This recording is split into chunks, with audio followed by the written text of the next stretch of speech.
أعوذ بالله من الشيطان الرجيم. بسم الله الرحمن الرحيم.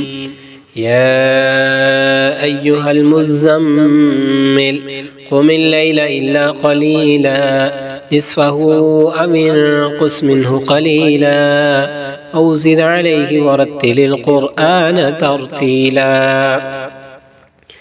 إنا سنلقي عليك قولا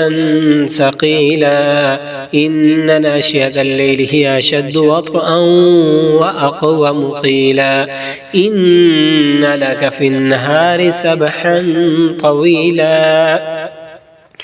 واذكر اسم ربك وتبتل إليه تبتيلا. رب المشرق والمغرب لا إله إلا هو فاتخذه وكيلا واصبر على ما يقولون واهجرهم هجرا جميلا وذرني والمكذبين أولي النعمة ومهلهم قليلا إن لدينا أنكالا وجحيما وطعاما ذا غصة وعذابا أليما يوم ترجف الأرض والجبال وكانت الجبال كثيبا مهيلا إنا أرسلنا إليكم رسولا شاهدا عليكم كما أرسلنا إلى فرعون رسولا فعصى فرعون الرسول فأخذناه أخذا وبيلا فكيف تتقون إن كفرتم يوما يجعل البلدان شيبا